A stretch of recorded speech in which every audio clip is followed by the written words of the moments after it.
Good evening, visitors. Welcome to the Australian War Memorial's last post ceremony.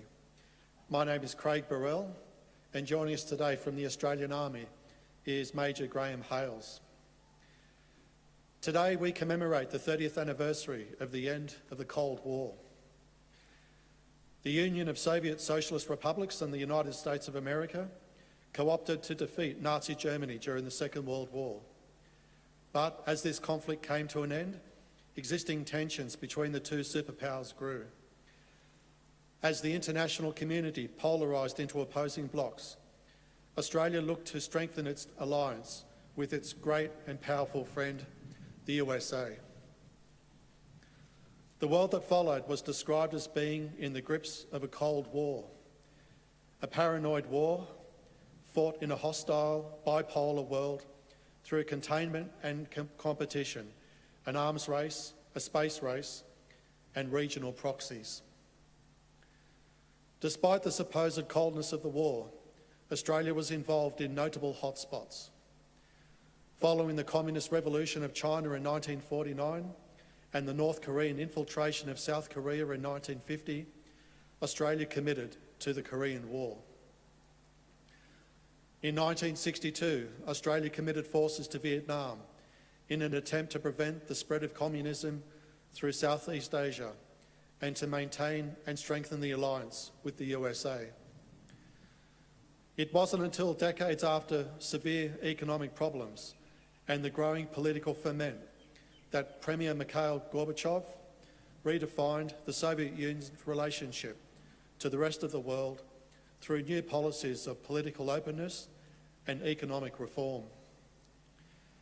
In November 1989, the Berlin Wall, the most tangible symbol of the divisions of the Cold War, was destroyed. A few weeks later, US President George H.W. Bush and Soviet Secretary Mikhail Gorbachev attended a meeting known as the Malta Summit and declared an end to the Cold War.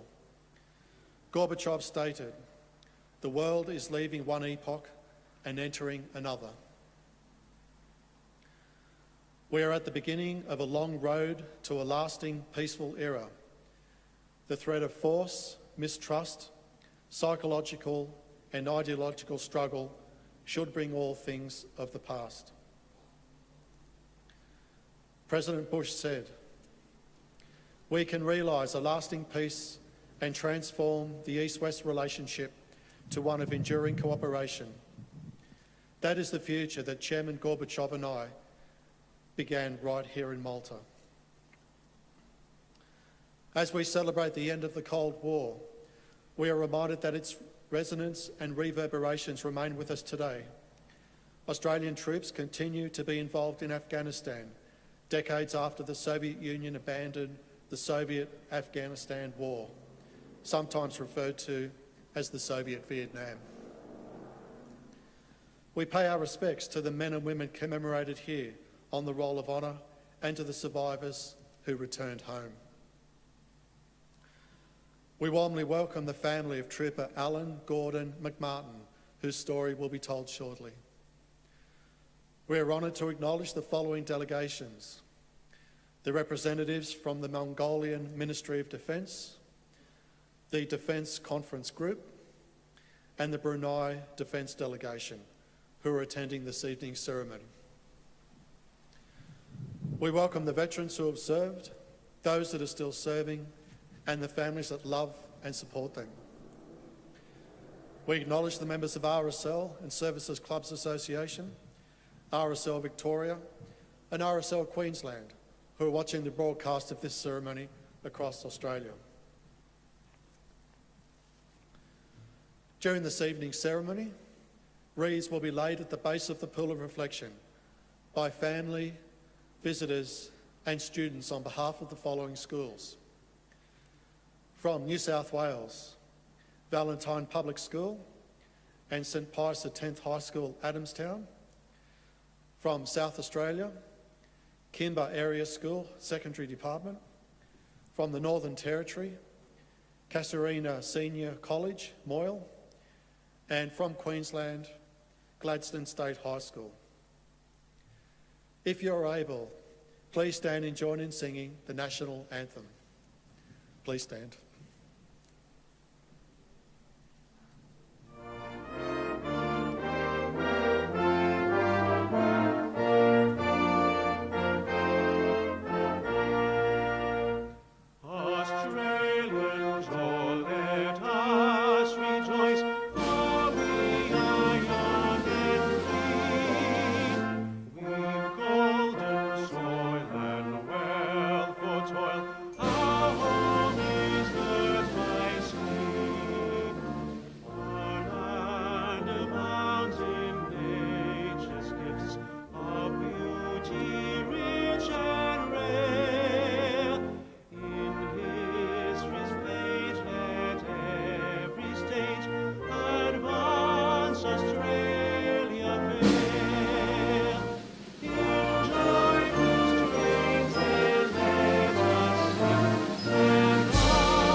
Students, please be seated.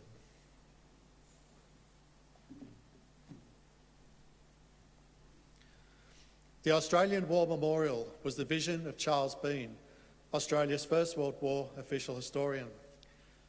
Bean landed with the Australian troops on Gallipoli and stayed with them at the front through to the end of the war. The idea of this national memorial and museum came to him at Pozières, France, in the depths of the bloody fighting of 1916. Bean's idea was that this would be a place where families and friends could mourn their loved ones buried in faraway places. It would also be a place that could help all Australians understand what these men and women had endured and what they had done for us. Bean's vision, to which we remain true, is best expressed as inscribed in the entrance to the memorial's galleries. Here is their spirit, in the heart of the land they loved, and here we guard the record which they themselves made. Tonight, we will read the story behind just one of those on the Roll of Honour, which lists the names of more than 102,000 men and women who have given their lives for us in war and on operations for more than a century. But first, we present a lament, Flowers of the Forest. Wreaths or floral tributes will now be laid at the base of the pool of reflection.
Today, we remember and pay tribute to Trooper Allan Gordon McMartin.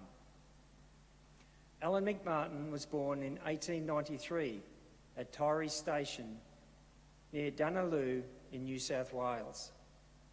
The son of Robert and Harriet McMartin, he grew up in the Richmond area and attended North Richmond Public School. By the beginning of the First World War, the McMartin family had moved to a new property known as Alba at Killambun near Dalby in Queensland. Here, McMartin worked as a station hand with his father and older brother Hugh.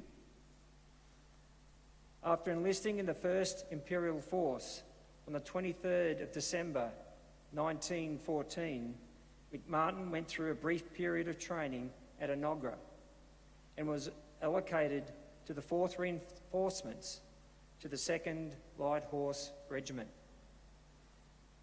He embarked from Brisbane with other reinforcements on the 8th of April 1915 aboard the transport ship Star of England bound for Egypt. After several months training in the desert, he was sent to Gallipoli, where he joined the 2nd Light Horse Regiment on the 6th of August, the day the attack on Lone Pine began. When he reached his unit's positions, he was posted to B Squadron and reunited with his brother Hugh. Only days later, Hugh was commissioned to the rank of 2nd Lieutenant. In mid-September, Hugh was evacuated via Malta to England, suffering with dysentery.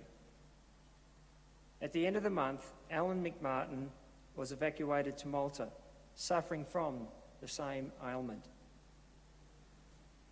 With the end of the Gallipoli campaign in December, McMartin was transported to England, admitted to the 3rd General Hospital at Wandsworth, and once again reunited with his brother. By April 1916, Hugh's health had not improved, and he was sent home to Australia and discharged as medically unfit. Allan McMartin returned to Egypt in June and returned to the 2nd Light Horse Regiment, then near Romani, at the end of July.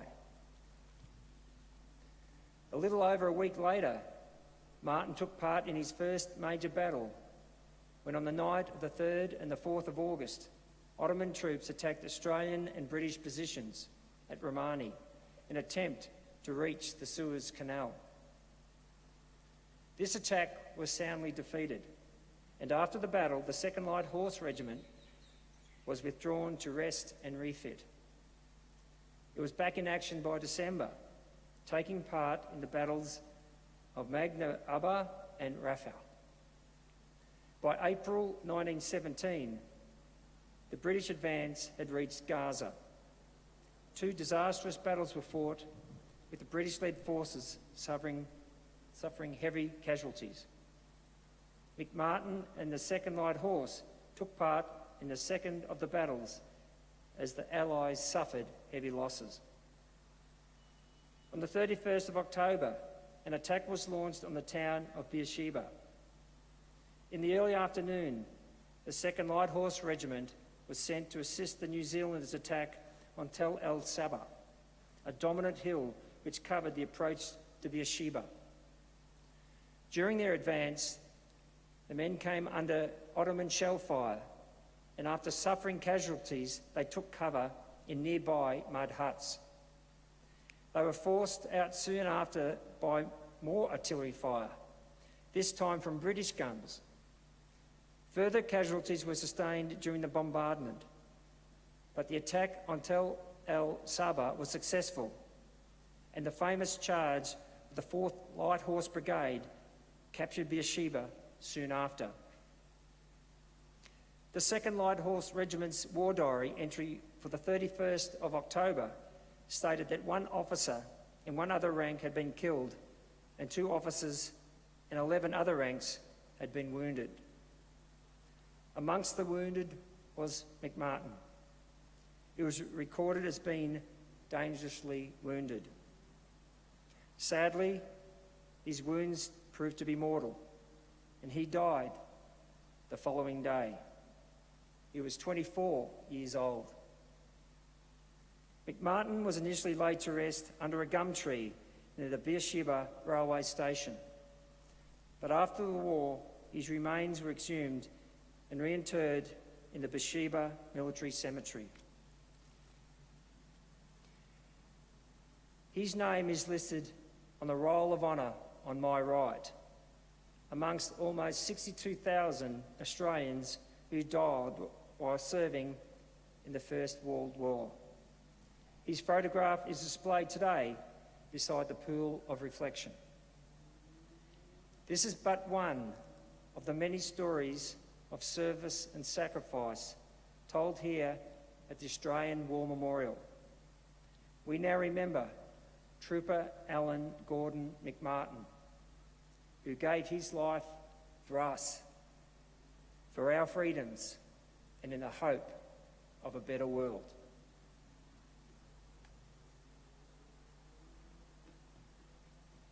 Please stand for the ode and the sounding of the last post.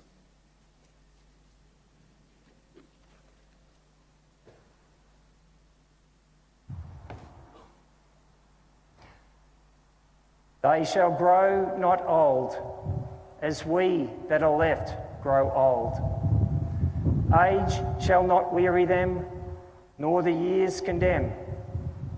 At the going down of the sun, and in the morning, we will remember them.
Lest we forget.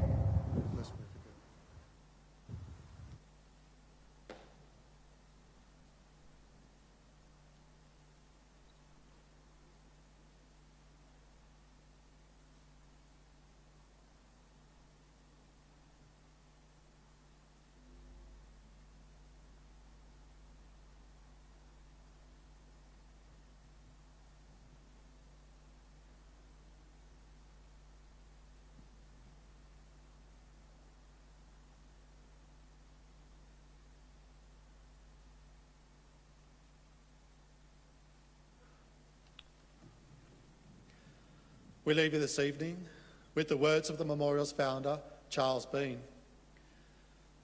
Many a man lying out there at Pozieres or in the low scrub at Gallipoli, with his poor, tired senses barely working through the fever of his brain, has thought in his last moments, well, it's over.